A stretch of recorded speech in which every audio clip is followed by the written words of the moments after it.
Michael Perry, nuestro actual ministro general de los menores, nació en Indianápolis, Estados Unidos, en 1954, de padres de origen irlandés. En 1977 entró en la orden a los 23 años en la provincia del Sagrado Corazón de Jesús, de la que luego sería el Provincial. Doctor en Antropología Teológica y máster en Formación Sacerdotal. 10 años de misionero en África, en la República Democrática del Congo, y luego a la vuelta de nuevo en Estados Unidos, colaboró muy de cerca y muy intensamente con la Conferencia Episcopal de Estados Unidos.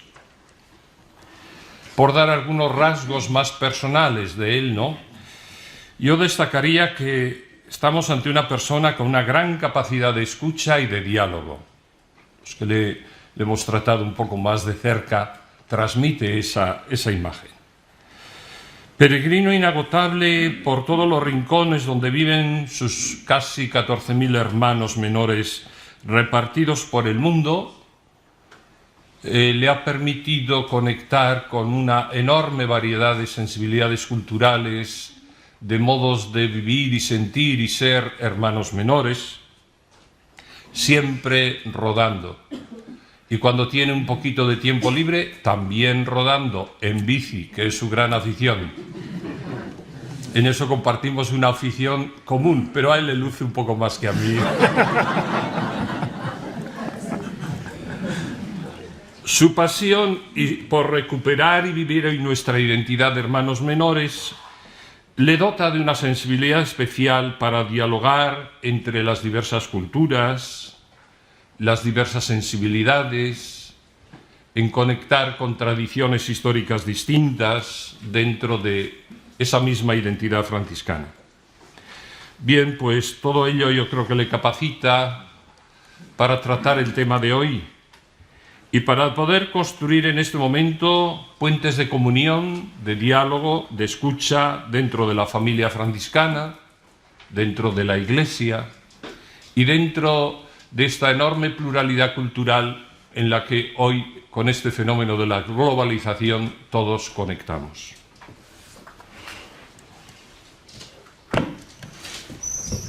Muchas gracias, Juan María. Buenos días a todos y a todas. Quiero hablar español y en castellano hoy con todas las límites. Espero que puedan entenderme. Como sabemos, el Papa Francisco, con la exhortación apostólica Evangelii Gaudium sobre el anuncio del Evangelio en el mundo actual, nos ha entregado más que un documento sobre la evangelización, un verdadero y propio proyecto de reforma de la Iglesia.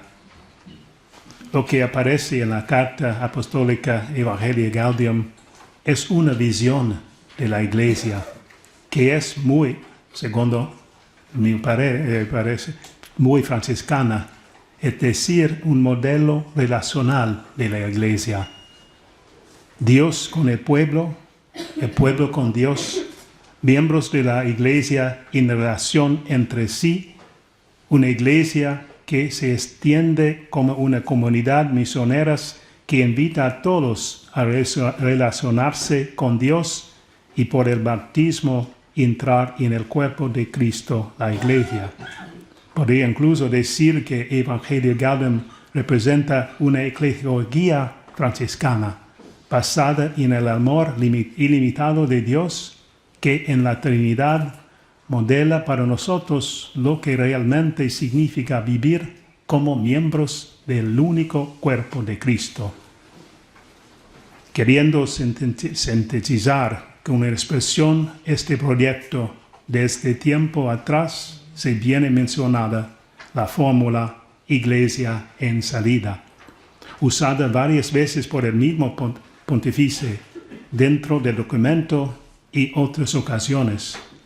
Esta frase se ha vuelto casi un estribillo que se oye repetir muy frecuentemente, con el riesgo de habernos acostumbrado ya y de no lograr captar ya la poderosa carga reveladora de esta expresión. Así que la pregunta de la cual quiero partir en esta intervención es precisamente esta, ¿qué repercusiones tiene sobre nuestras vidas la visión eclesial que nos ofrece el Papa Francisco en la Evangelii Gaudium? ¿En qué términos provoca a nuestro ser de miembros de esta Iglesia?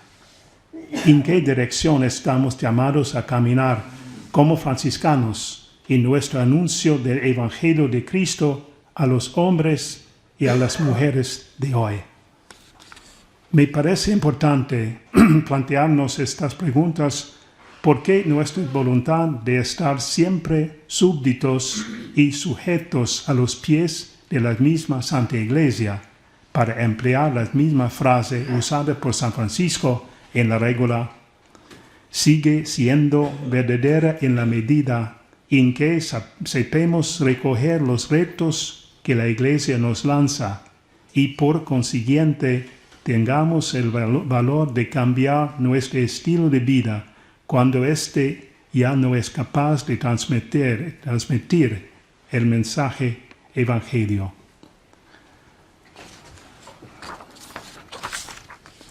Pues bien, estoy convencido de que precisamente la expresión Iglesia en salida se debe acoger como un reto para todos los que desean ser franciscanos, porque pertenece a nuestro mismo ADN o NDA y constituye una parte esencial, sino precisamente la parte esencial del carisma que recibimos.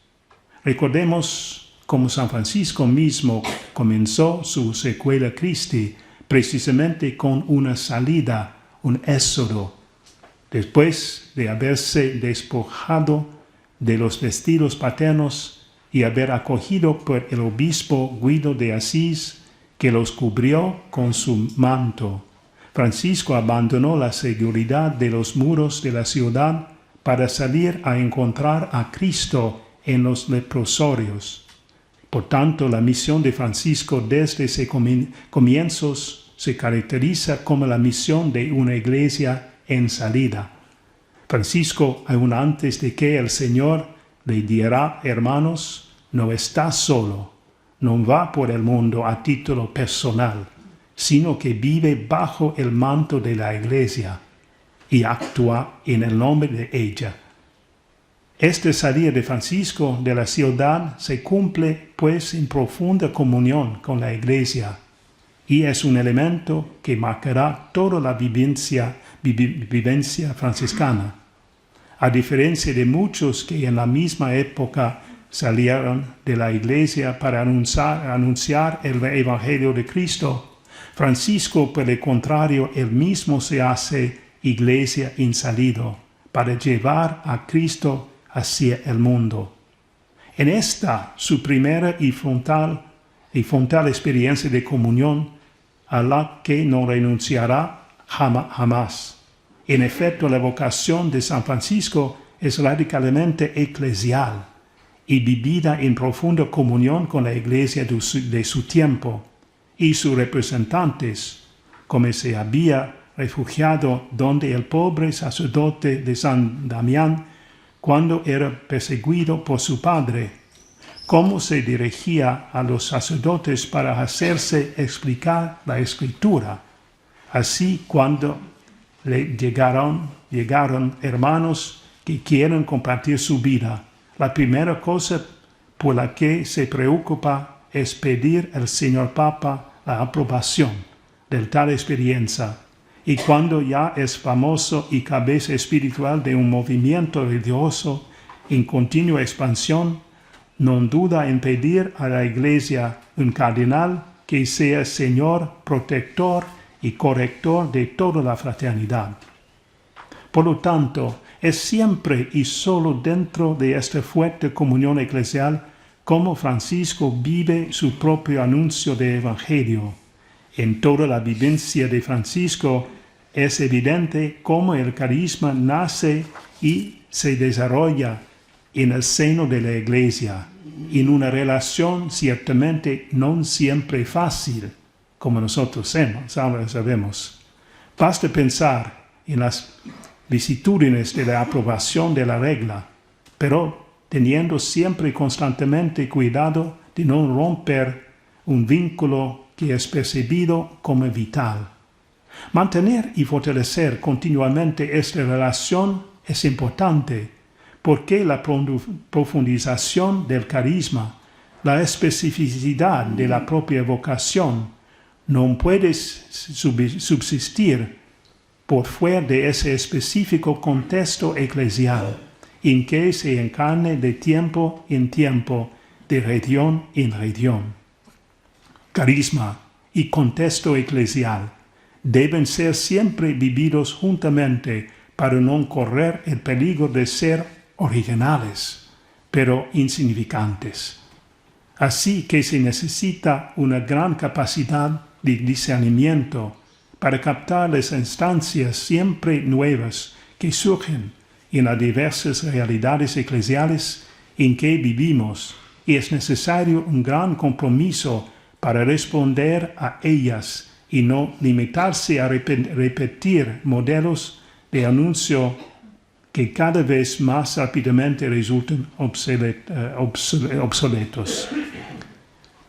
Un estilo de anuncio fraterno. Una cada vez mayor conciencia de ser parte de una cuerpo eclesial no puede sino ayudarnos a vivir también nuestra misión en un estilo siempre más fraterno y de coparticipación junto con toda la familia franciscana, junto con todos los laicos. En un ámbito en que nunca terminaremos de progresar y en el cual debemos empeñarnos sin descanso. El Papa mismo, en el Evangelio Gaudium número 63, 64, especialmente 78, denuncia el individualismo como uno de los males que atenazan a los obreros pastorales. No estamos demasiado exentos de este mal, y también para nosotros que consideramos la fraternidad como uno de los fundamentos de nuestra identidad, el individualismo es una amenaza que se nos presenta continuamente. San Francisco lo rechaza con fuerza y ateniéndonos a lo que dice su primer biógrafo, desde el principio escoge también un estilo de anuncio comunitario, mandando por el mundo a sus primeros compañeros no solos, sino de dos en dos. Es muy interesante en la tradición franciscana algunos estudios de la práctica de la predicación de San Francisco, siempre juntos con los hermanos y las hermanas, haciendo diversas formas de la predicación fuera y dentro de las estructuras de la Iglesia.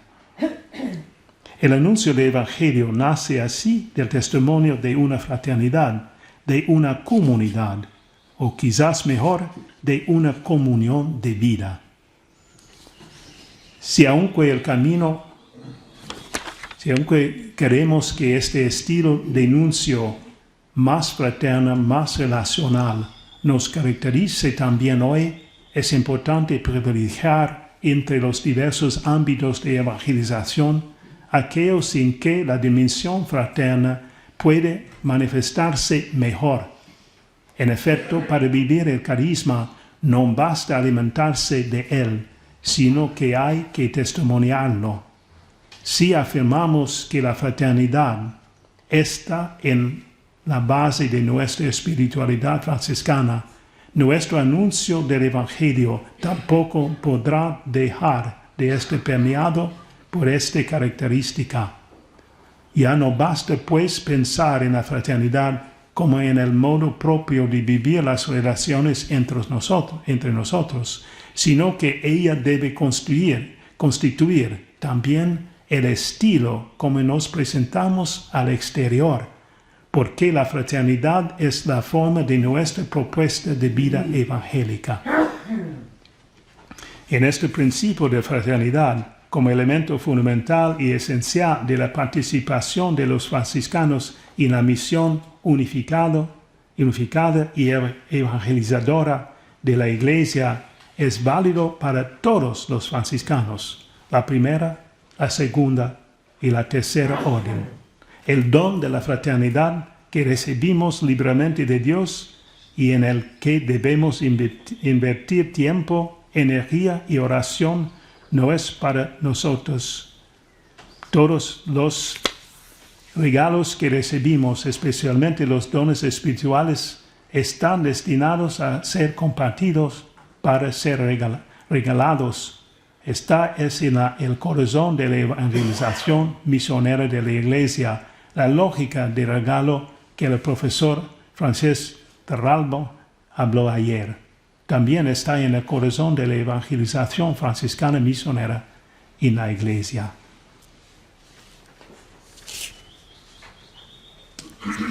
Este modo fraterno de anunciar evangelio debería además ayudarnos a superar las formas de clericalismo que nos afecta profundamente hasta en los huesos, incluso en nuestro trabajo misionero. La concepción de la Iglesia y organización del trabajo misionero. Como nos recuerda el Papa, en virtud del bautismo recibido, cada miembro del pueblo de Dios se ha convertido en discípulo misionero. Cada uno de los bautizados, cualquiera que sea una función en la Iglesia y el grado de instrucción en su fe, es un agente de evangelización y sería inadecuado pensar en un esquema de evangelización llevado adelante por actores calificados donde el resto del pueblo fiel solamente fuera receptor de sus acciones. En este sentido, formar parte de la gran familia franciscana es para nosotros una gran oportunidad y al mismo tiempo una especie de reto permanente. Desde el comienzo, en efecto, la experiencia cristiana de Francisco ha sido vivida no solo por los hermanos, sino que ha contagiado también a hombres y mujeres que le han encarnado en sus propios estados de vida. Lamentablemente, en el pasado, una sociedad de tipo machista y una visión de la Iglesia demasiado clerical nos había llevado a considerar nuestra gran familia organizada en forma jerárquica, teniendo como vértice a las primeras órdenes, detentores del carisma, de donde en cierta medida dependían espiritualmente las hermanas y el laicado franciscano. Afortunadamente, con el Concilio Vaticano II, las cosas comenzaron a cambiar y desarrollar en el seno, aunque el camino por recorrer es todavía largo. Me parece que se han dado muchos pasos y en muchas partes del mundo ya están desde hace tiempo proyectos de evangelización en los que participan activamente y con un mismo título diversos representantes de la familia franciscana. Creo que una cada vez más real y fraterna colaboración entre hermanos y hermanas franciscanas y el gran universo de los laicos que han fundamentado su vida cristiana según el ejemplo de San Francisco es el camino que tenemos delante hoy y el que estamos invitados a recorrer juntos en la Iglesia. También un camino de conversión para hacer resplandecer siempre más la estructura profundamente sinfónica de nuestra vocación y para ser auténticas semillas de comunión para los hermanos y las hermanas a quienes nos envía el Señor. En efecto, como nos recuerda siempre el Papa en la Evangelii Gaudium, es en la comunión, aunque duela, es donde un carisma se vuelva auténtica y misteriosamente fecundo.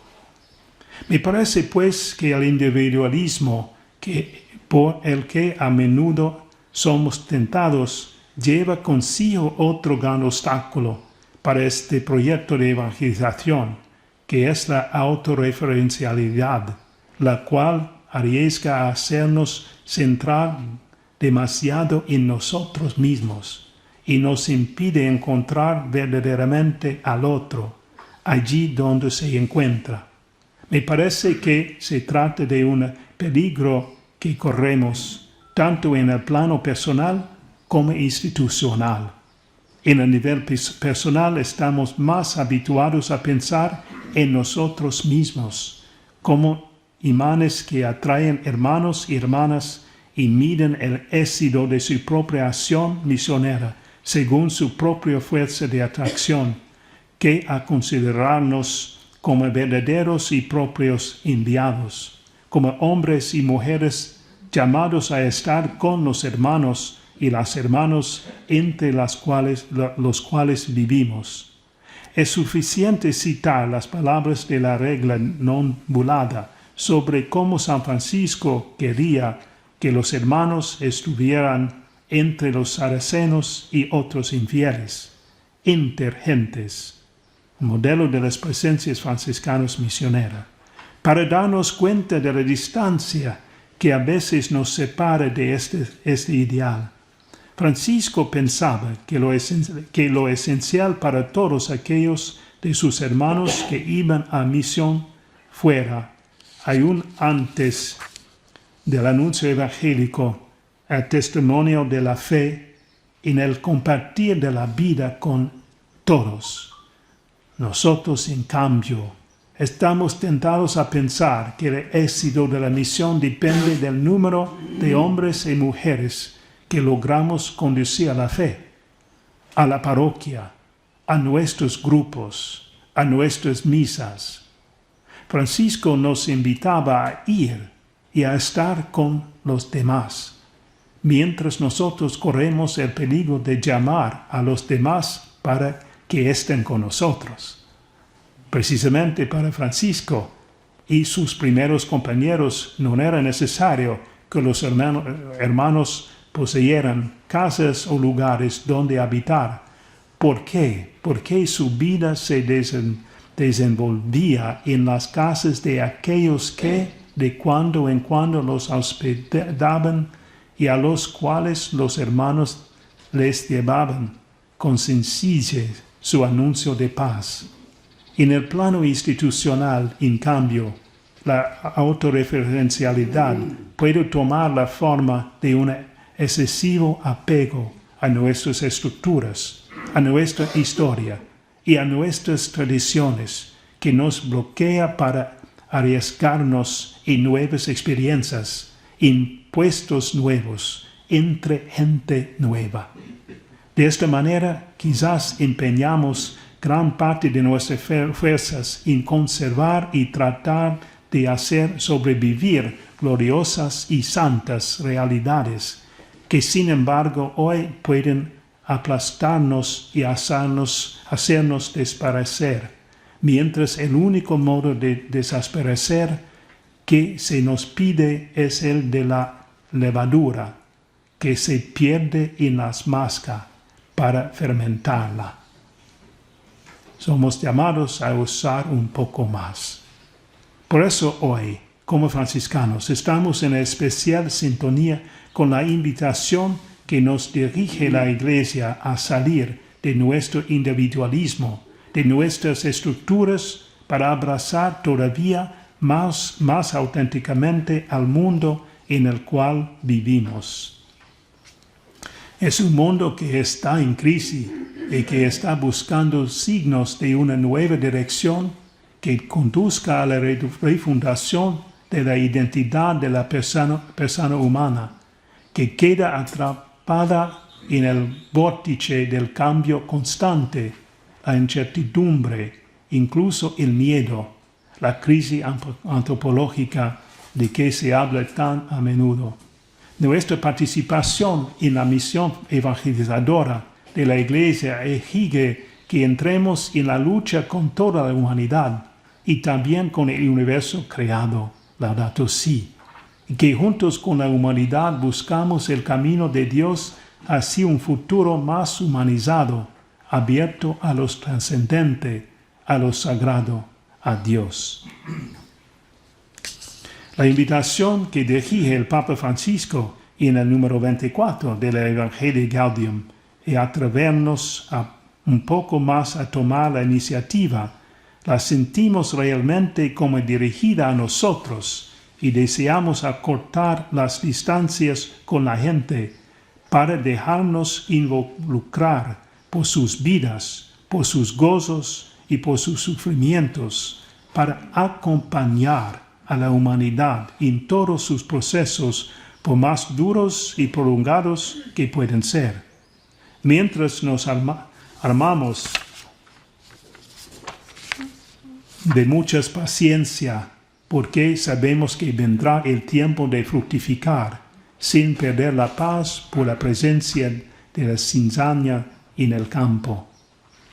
Lo que el Papa Francisco traza aquí es una especie de programa de acción pastoral que podemos asumir en todo y en cada uno de sus momentos, desde el momento que responde perfectamente a la pregunta que a menudo también nosotros nos hacemos cuando nos interrogamos sobre cómo podemos renovar nuestra vida para que sea más significativa y recobre la frescura evangélica.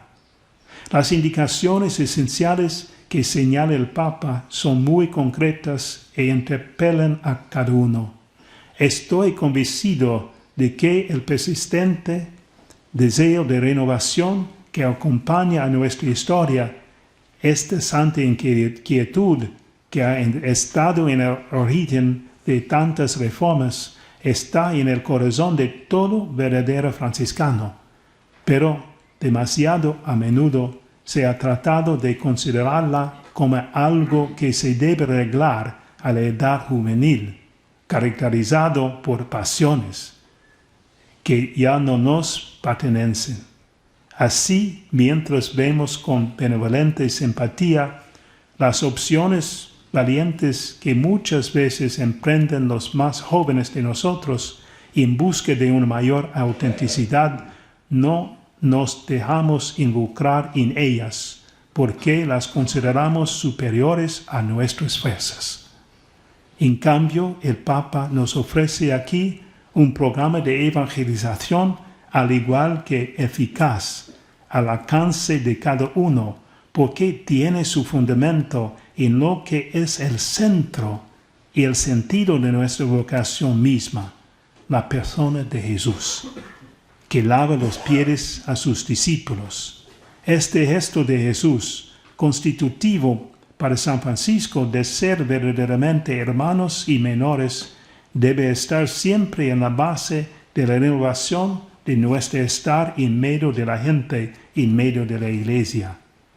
No se nos ha pedido otra cosa, en efecto, sino ponernos en una actitud cotidiana de servicio y de disponibilidad, o si queremos, de minoridad. No siempre se da por descontado que sea así, porque a menudo sin mala intención, las responsabilidades que hemos asumido, o que quizás más a menudo nos han pedido asumir, nos han llevado con el tiempo a no vivirlas ya como un servicio para ayudar a los demás, sino más bien como una forma de ejercicio de poder y de autoridad. Hoy es mucho más necesario reencontrar el sentido auténtico del ministerio que estamos llamados a desempeñar, para ser todavía creíbles como hermanos menores en la Iglesia y fuera de ella, y este sentido no hay que buscarlo en otra parte, sino en el gesto que Jesús nos ha entregado en el lavatorio de los pies. dejarse involucrar como Jesús, poniéndose de rodillas ante los demás para lavar los pies. Es el primer paso que cada uno de nosotros puede realizar allí donde ya se encuentra hoy, para renovar su propia vocación. Para esto no es necesario cambiar de fraternidad. Es necesario cambiar de perspectiva, el punto de vista, el propio corazón. Precisamente en la medida en que nos dejemos involucrar por la vida de la gente en medio de la cual vivimos, levándolos los pies, es como podremos hacernos también sus compañeros de viaje, cómo podremos acompañarlos, más que pensar en tener la tarea de dirigirlos, porque el único que guía a sus ovejas es el Señor. La exhortación apostólica se detiene largamente sobre la importancia de este acompañar, diciendo expresamente que la Iglesia tiene la tarea de iniciar a sus miembros, sacerdotes, religiosos y laicos, en este arte del acompañamiento, para que todos aprendan siempre a quitarse las sandalias ante la tierra sagrada del otro. El estilo fraterno de nuestra vida debería ayudarnos mucho en el aprendizaje de este arte y debería el mismo constituir nuestra mejor escuela para aprender y acompañar a nuestros hermanos y hermanas en el llegar a ser siempre más y siempre mejores próximos de ellos. Esta proximidad se manifiesta en diferentes formas, en la cercanía espiritual, ciertamente, pero para nosotros franciscanos se manifiesta a través de nuestra cercanía física a la gente, a la vida y al vivir entre el pueblo de Dios, intergentes, especialmente los que sufren, con los hermanos y hermanas pobres y marginados, y los que sufren violencia de explotación y las guerras, y todos los que son descartados y considerados como en inglés throwaways por nuestras sociedades. Por esto nunca se insistirá suficientemente sobre la importancia para nosotros reviste el cuidado de las relaciones fraternas, la continua búsqueda de aquella familiaridad que, siguiendo las palabras de San Francisco, pueda ofrecerse a cada uno la libertad de manifestar al otro confiadamente sus necesidades, porque si la madre nutre y ama a su hijo carnal, cuánto más diligentemente debe uno amar y cuidar a su hermano espiritual. Acompañar significa realmente caminar juntos hacia la casa de Dios, hacerse peregrinos, como dice el Papa, y yo agregaría, y extranjeros, para andar juntos hacia la meta común. Este cuidado amoroso del otro que nos hace salir de nosotros mismos para hacernos compañeros del camino del hermano o de la hermana, debería ser un estilo que como franciscanos nos pertenece casi naturalmente y nos caracteriza de manera particular. Pero seremos apreciados como acompañantes espirituales solo si primero nosotros mismos aprendemos cada día a confiarnos a nuestra parte, con todo el corazón, a nuestros hermanos y hermanas. Como en efecto dice el Papa, la propia experiencia de dejarnos acompañar y curar, capaces de expresar con total sinceridad nuestra vida ante quien nos acompaña, nos enseña a ser pacientes y compasivos con los demás y nos capacita para encontrar las maneras de despertar su confianza, su apertura y su disposición para crecer. Como es evidente, también en este caso, para atrevernos un poco más, no es necesario salirse de la propia cotidianidad.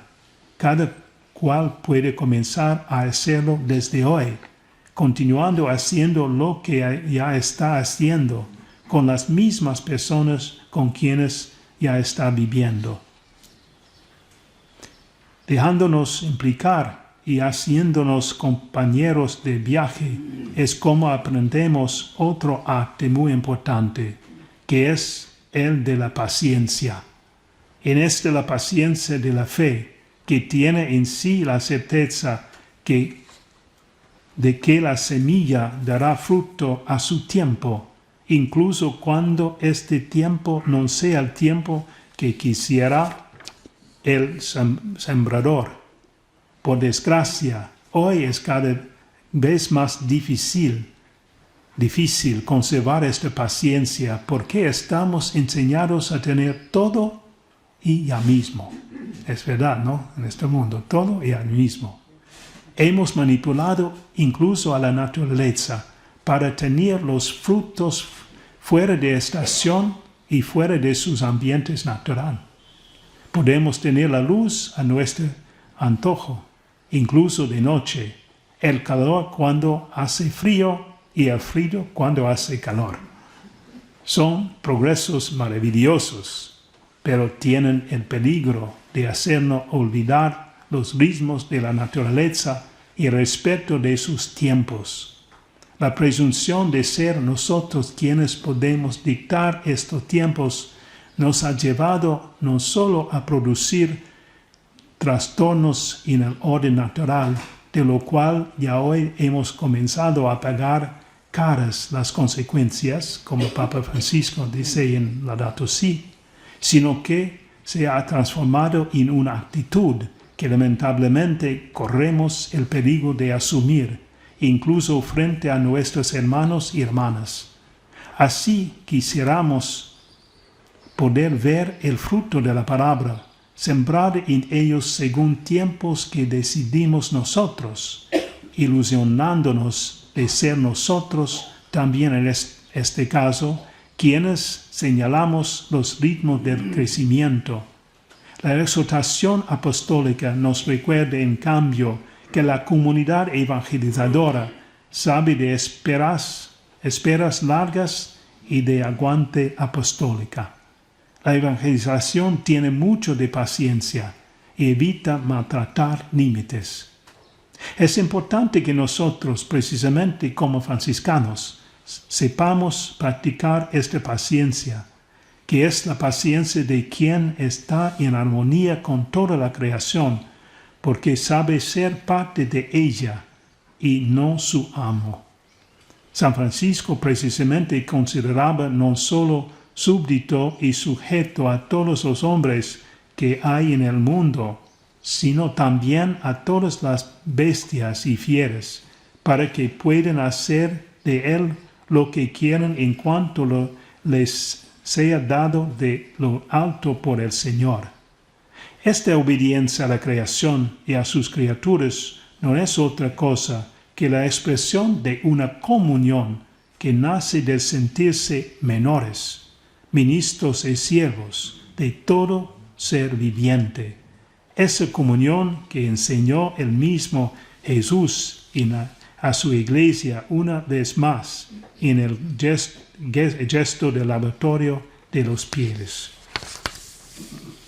Otra actitud típicamente franciscana que es recordada por el Papa cuando describe a la iglesia en salida es la de no perder la paz. Cada que se manifieste la cizaña en medio del buen trigo. Aquí vuelven de inmediato a la mente los numerosos llamados de San Francisco a sus hermanos para que se guarden de airarse por el pecado del hermano y, perdiendo la caridad, terminan apropiándose aquella culpa.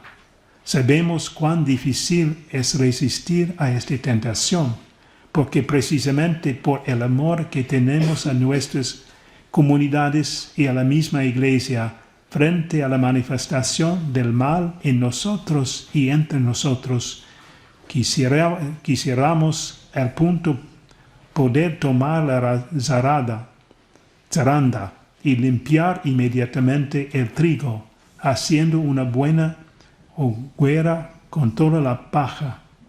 Y sin embargo es el mismo Señor quien nos dice precisamente en la parábola del trigo y la cizaña, recordada aquí por el Papa, que en el reino que ha venido a traer el mal y el bien coexisten ahora, porque todavía no es el tiempo del juicio, sino el tiempo de la paciencia, de la misericordia y de la conversión. La presencia del mal entre nosotros no debe nunca hacernos perder aquella paz, aquella serenidad, aquella mirada evangélica que nos hace decir con certeza que al fin será el bien el que prevalecerá sobre el mal. También esto significa ser iglesia en salida. El último aspecto de la evangelización que se nos recuerda en este número 24 del Evangelii Gaudium es el de hacer fiesta feliz. En los últimos tiempos también nosotros franciscanos nos hemos detenido quizás demasiado en considerar la crisis de las vocaciones, el envejecimiento de nuestras fraternidades, el avance de la secularización, y hemos terminado por perder un poco de aquella sonrisa que nos ha hecho tan populares entre la gente. En la exhortación apostólica, el Papa nos señala el camino para recuperarla. Debemos volver a celebrar y festejar cada pequeña victoria de la evangelización, de la fraternidad, porque, como nos dice el Señor en el Evangelio, hay alegría entre los ángeles de Dios por un solo pecador que se convierte.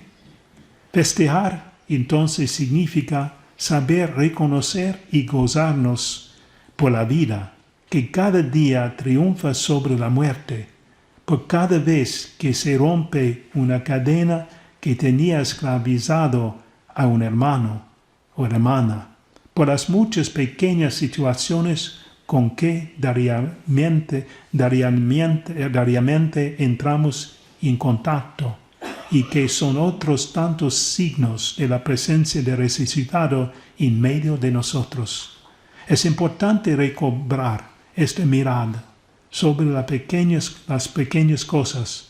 Es importante recobrar el contacto con nuestra realidad. Quizás en la aldea global en que estamos inmersos a diario, azotados por las noticias que nos llegan a todas partes del planeta, mientras tenemos la posibilidad de sentirnos todos más cercanos y de asumir también las cargas de los hermanas que viven en la otra parte del mundo, corremos el peligro de olvidar o subvalorar la importancia de las pequeñas y bellas realidades que suceden alrededor de nosotros, porque nos parecen poco cosas frente a lo que vemos o oímos que sucede en otras partes. Evangelizar en la Iglesia y con la Iglesia significa, en cambio, celebrar juntos el misterio de la Pascua, tener el corazón lleno de gozo, porque tenemos la certeza de que la vida tendrá la última palabra sobre la muerte. San Francisco quería que sus hermanos manifestaran siempre esta alegría, a los amonestaba a huir de la tristeza hipócrita. Así, leyendo las narraciones de los primeros cronistas de la orden franciscana, llegamos a saber que a menudo los encuentros de los hermanos se caracterizaban por un espíritu fraterno y gozoso. Tomás de Eccleston, a propósito en su crónica sobre la llegada de los primeros hermanos en Inglaterra, narra que en todo momento los hermanos eran entre ellos tan amables y gozosos que a duras penas podían abstenerse de reír cuando se encontraban. Actitudes que ciertamente contrastaban y contrastan con una cierta idea de religiosidad más caracterizada por tintas oscuras, actitudes que quizás han sido también acentuadas para hacer más atractivas las narraciones, pero que encuentran su raíz precisamente en aquel San Francisco que, para expresar su incontenible alegría en el Señor, cantaba por las calles en francés, acompañados de 2 trozos de madera, como si estuviera tocando un violín de verdad. La música y el canto eran las formas como Francisco se comunicaba cuando su alegría se hacía incontenible, y es en forma de canción como Francisco nos ha dejado su composición más famosa, el Cántico del Hermano Sol. Una canción cuyas palabras han atravesado los siglos y que transmiten a todos, creyentes o no creyentes, la alegría que nace de la contemplación de las maravillas de la creación. Y he aquí que el Papa nos recuerda hoy la importancia de comunicar esta alegría que nos viene de las maravillas que también nosotros contemplamos en el Evangelio, en los hermanos, en su creación, en las vidas cada día. No podemos mantenerla escondida. No se enciende una lámpara para ponerla debajo del seremín, sino en el candelero, para que alumbre a todo lo que están en la casa. Tenemos esta misión en la iglesia. Quizás no sabremos componer canciones como San Francisco, pero cada uno de nosotros si pide llevar siempre un poco de la alegría, que nos ha sido regalada en la vida de todos aquellos con quienes nos encontramos. Este itinerario que hoy como franciscanos estamos llamados a recorrer en comunión con la Iglesia, para que nuestra fraternidad pueda seguir siendo auténticamente evangélica, no puede dejar de considerar cuando menos otro punto de la Evangelii Gaudium que nos atañe directamente. En la exhortación apostólica, San Francisco es citado expresamente 2 veces, en el número 183 y el número 216. En el primer pasaje se afirma que la misión de San Francisco, como la de Santa Teresa de Calcuta, ha tenido una incidencia social relevante a favor de los más débiles, y sería impensable prescindir de ella, elegando el llamamiento de ellos a la conversión solamente en el plano personal. El Papa dice claramente que ellos mismos no lo aceptarían porque una fe auténtica que nunca es cómoda e individualista implica siempre un profundo deseo de cambiar el mundo, de transmitir valores, de dejar algo mejor al paso por la tierra.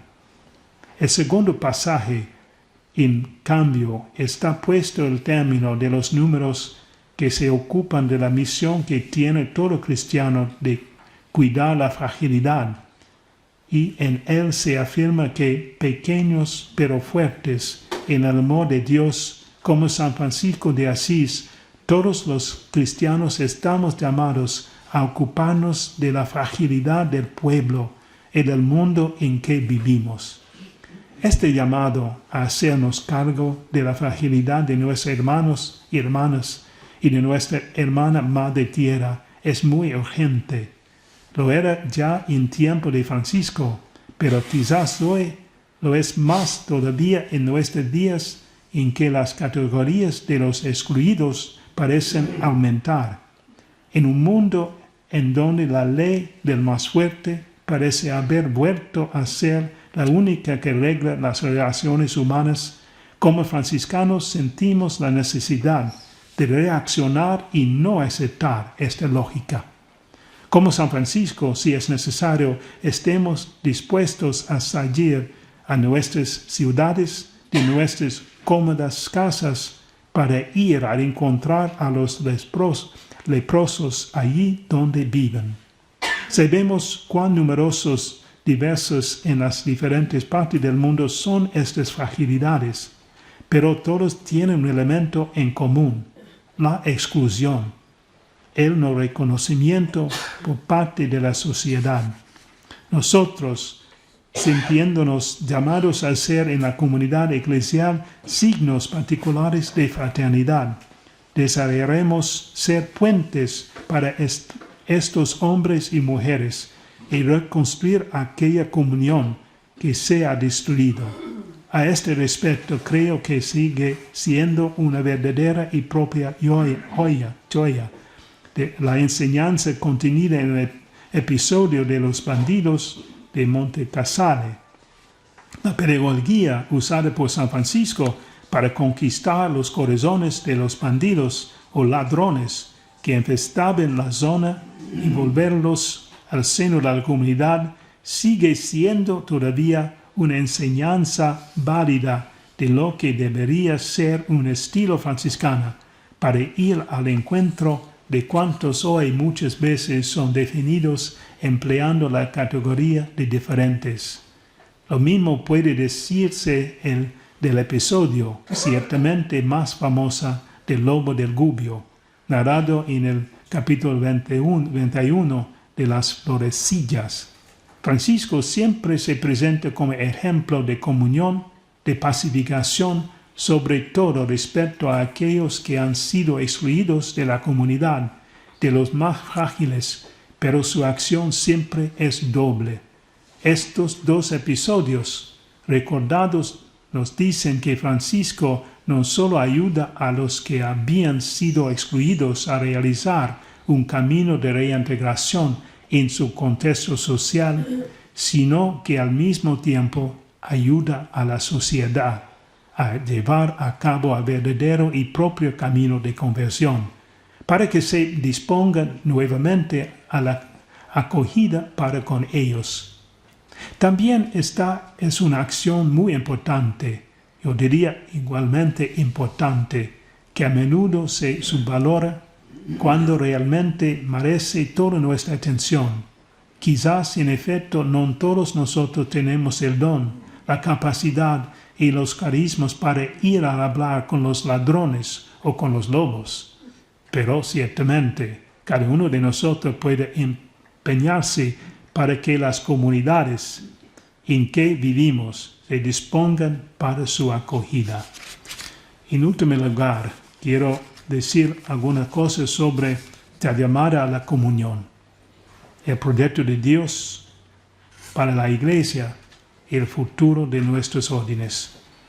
En el día de 10 de noviembre de 2016, Papa Francisco, hablando a los participantes en la sesión plenaria del Pontificio Consejo para la Unidad de los Cristianos, dice: la unidad de los cristianos es una exigencia esencial de nuestra fe, exigencia que emana de los íntimos de nuestro ser creyentes en Jesucristo.